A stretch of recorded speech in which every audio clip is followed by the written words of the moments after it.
Camera angle வந்து தப்பாக இருந்தால் கொஞ்சம் அட்ஜஸ்ட் பண்ணிக்கோங்க. ஏன்னா இப்போ எந்த பைக்கில் போகிறேன் நீங்களே கண்டுபிடிச்சிருப்பீங்க. இங்கேருந்து கரெக்டாக 65 கிலோமீட்டர் போட்டிருக்கு.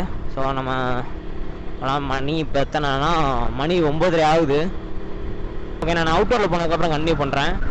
இங்கேருந்து கரெக்டாக 63 கிலோமீட்டர். ஸோ ஃபுல்லாக வீடியோ எடுத்துகிட்டு இருந்தேன்னா சரிப்பட்டு வராது. காட்டுத்தனமாக போயிட்டு இருக்கானுங்க வண்டியில் எல்லோரும்.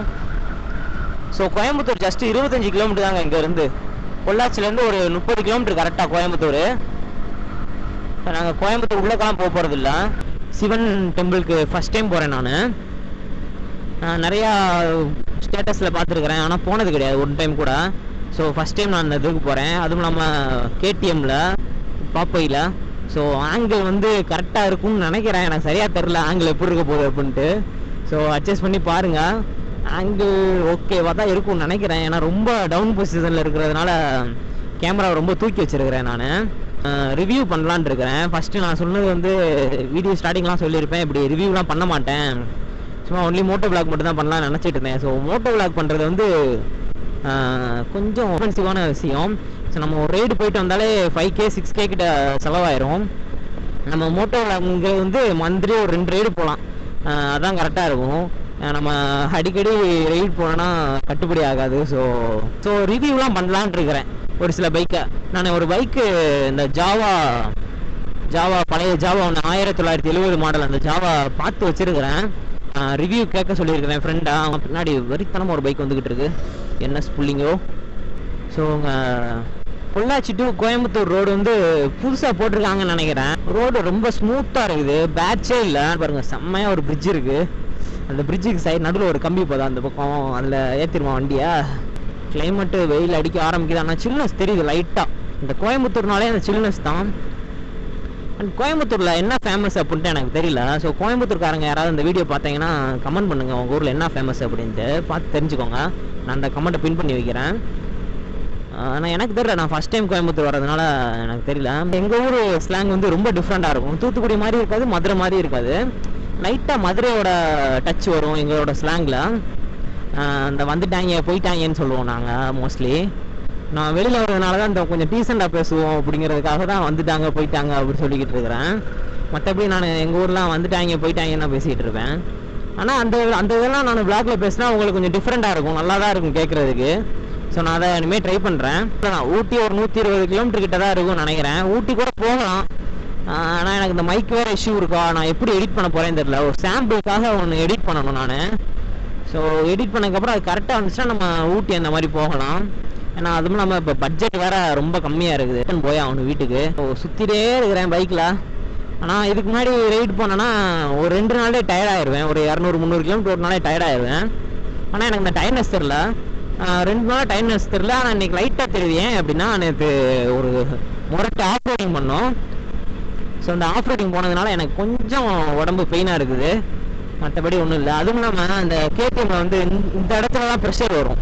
நம்ம பாடி வெயிட் ஃபுல்லாக இந்த இடத்துல தான் வரும். நம்ம ரொம்ப ஹைட்டாக இருந்தோன்னா பிரச்சனை கிடையாது.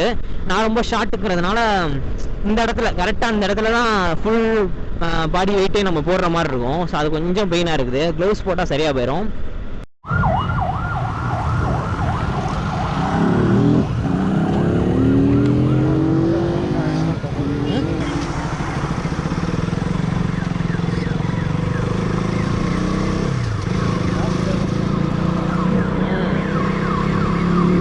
ஏதோ ஒரு ஆக்சிடெண்ட் போல், யாரும் கீழே விழுந்துட்டாங்களோ என்னமோ. பைக்கில் தான் போயிருப்பானுங்க கண்டிப்பாக, ஓவர் ஸ்பீடாக போயிருப்பாங்க போல், சைடில் அடிச்சிருக்கும்.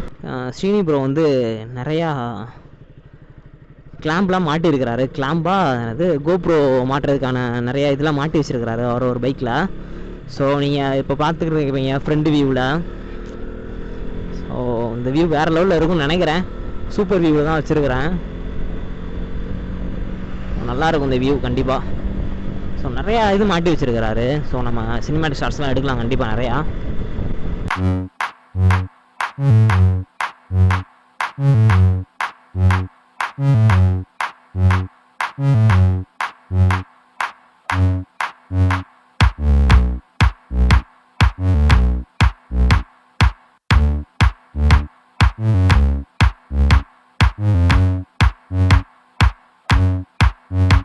Mm-hmm.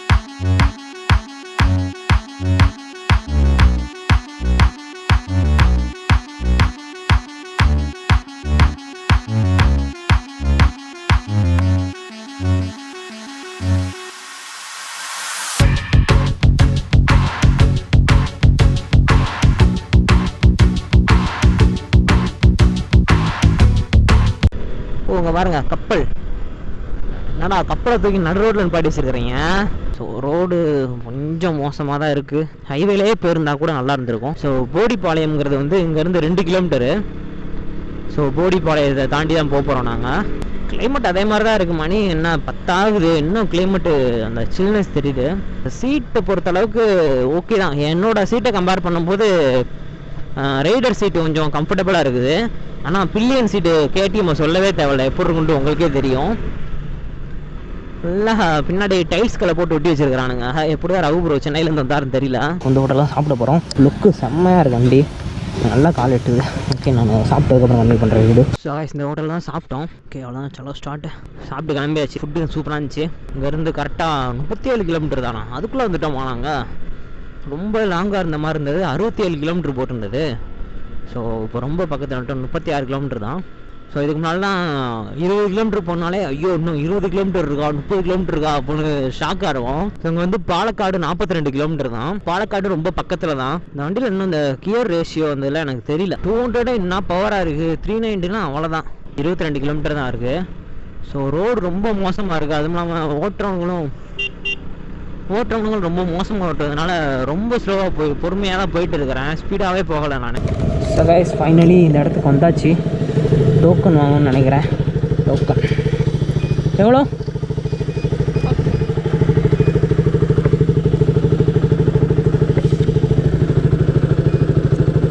ஸோ கைஸ் 10 ரூபா டோக்கன் வாங்குறாங்க. க்ரௌட் இல்லை அந்த அளவுக்கு, ரொம்பலாம் க்ரௌட் ஒன்றும் இல்லை அந்த இடத்துல. ஸோ பைக்ஸை பாருங்கள், எனக்குள்ள ஒரு RC 200 நிற்கிது. ஃபுல் பிளாக்ல கிளாசி ஃபினிஷில் வேறு லெவலில் இருக்குது பைக்கு.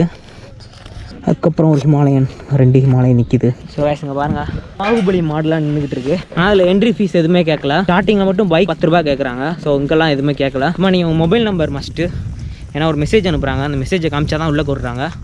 ஸோ நீங்கள் எடுத்துகிட்டு வந்தால் மொபைல் கண்டிப்பாக எடுத்துகிட்டு வந்துடுங்க.